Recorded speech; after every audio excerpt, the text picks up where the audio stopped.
Konteks adalah petunjuk. Petunjuk yang memicu kebiasaan yang dapat dinilai dengan sangat spesifik. Tapi sejalan dengan waktu, kebiasaan Anda menjadi terhubung. Tidak dengan satu pemicu saja, tapi dengan konteks keseluruhan di seputar perilaku itu. Sebagai contoh, banyak orang minum lebih banyak dalam situasi-situasi sosial daripada ketika sedang sendirian. Pemicunya jarang berupa petunjuk tunggal, tapi seluruh situasi. Melihat teman-teman Anda minum, mendengarkan musik di bar, melihat bir di botolnya. Kita secara mental memasangkan kebiasaan-kebiasaan kita dengan lokasi-lokasi tempat kebiasaan itu berlangsung. Di rumah, di kantor, di sasana kebugaran. Tiap lokasi membangun hubungan dengan kebiasaan-kebiasaan dan rutinitas-rutinitas tertentu. Anda membangun hubungan khusus dengan benda-benda di meja Anda, barang-barang di meja dapur Anda, barang-barang di kamar tidur Anda. Perilaku kita bukan ditentukan oleh benda-benda di lingkungan, melainkan oleh hubungan kita dengan semua itu. Dalam kenyataan, ada baiknya berpikir tentang pengaruh lingkungan pada perilaku Anda. Berhenti berpikir tentang lingkungan yang terisi benda. Mulailah berpikir tentang lingkungan yang terisi dengan hubungan. Berpikirlah dalam konteks bagaimana Anda berinteraksi dengan ruang-ruang di sekitar Anda.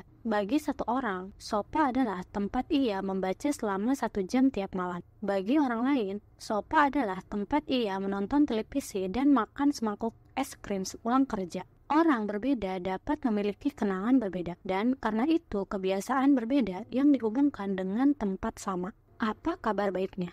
Anda dapat melatih diri Anda menghubungkan kebiasaan tertentu dengan konteks tertentu pula. Dalam suatu studi, ilmuwan memberi perintah kepada penderita sulit tidur untuk berangkat tidur hanya ketika mereka sudah letih. Jika tak kunjung terlelap, mereka diminta duduk di ruangan berbeda sampai mengantuk. Sejalan dengan waktu, subjek-subjek penelitian mulai menghubungkan konteks tempat tidur mereka dengan aksi tidur. Jadi, mereka lebih mudah terlelap ketika naik ke tempat tidur. Otak mereka menjadi tahu bahwa tidur bukan menjelajah internet dengan ponsel, bukan menonton televisi, bukan memandangi jam dinding. Adalah aksi satu-satunya yang berlangsung di ruangan itu. Kekuatan konteks juga memperlihatkan strategi yang penting. Kebiasaan dapat lebih mudah diubah di lingkungan baru. Konteks memudahkan Anda lepas dari pemicu-pemicu dan petunjuk-petunjuk tidak jelas yang mendorong Anda menjalani kebiasaan-kebiasaan saat ini.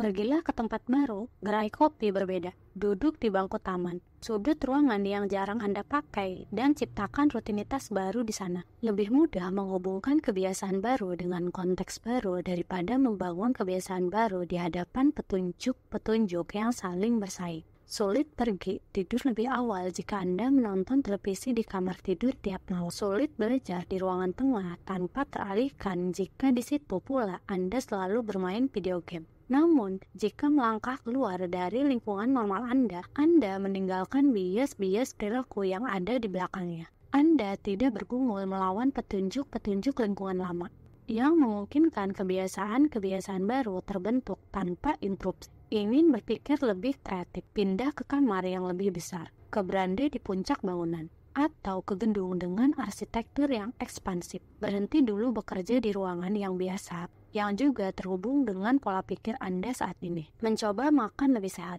Sangat mungkin Anda bertindak secara autopilot ketika berbelanja di toko swalayan yang biasa. Cobalah pindah ke swalayan lain. Lebih mudah bagi Anda untuk menghindari makanan tidak sehat ketika otak Anda tidak secara otomatis tahu di mana letaknya di toko yang baru. Kalau sulit mendapatkan lingkungan yang sepenuhnya baru, coba definisikan kembali atau atur ulang lingkungan yang sudah ada. Ciptakan ruang terpisah untuk bekerja, belajar, berolahraga, menonton, dan memasak. Mantra yang ternyata berguna bagi saya adalah satu ruangan, satu kegunaan. Ketika mulai karir sebagai pengusaha, saya sering bekerja dari sofa atau meja dapur. Ketika malam tiba, ternyata sulit bagi saya untuk berhenti bekerja. Tidak ada batasan yang jelas antara akhir waktu kerja dan awal waktu untuk pribadi. Apa fungsi meja dapur saya?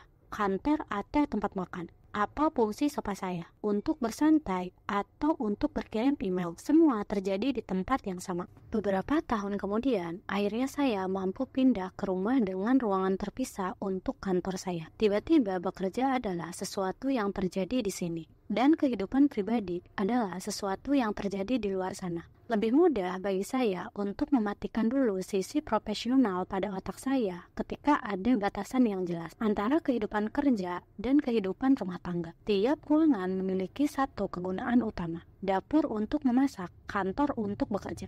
Kalau mungkin hindari pencampuran konteks suatu kebiasaan dengan yang lain. Ketika mulai mencampur adukan konteks, Anda akan mulai mencampur adukan kebiasaan, dan kebiasaan yang lebih mudah biasanya akan menang. Ini satu alasan keserbabisaan teknologi modern memiliki kekuatan dan kelemahan. Anda bisa menggunakan ponsel untuk bermacam-macam keperluan, yang menjadikannya alat yang dahsyat. Akan tetapi, ketika Anda dapat menggunakan telepon untuk mengerjakan hampir semuanya, sulit menghubungkan alat itu dengan hanya satu tugas. Anda ingin produktif, tapi terlalu mudah bagi Anda untuk membuka-buka media sosial, memeriksa email, dan memainkan game setiap kali Anda membuka ponsel. Petunjuk yang diberikan kacau balau. Anda mungkin berpikir, Anda tidak mengerti. Saya tinggal di New York City. Apartemen saya seukuran ponsel pintar. Saya memerlukan tiap ruangan untuk memainkan bermacam-macam peran. Saya paham, jika ruangan Anda terbatas, bagilah ruangan itu menjadi beberapa kawasan kegiatan. Kursi untuk membaca,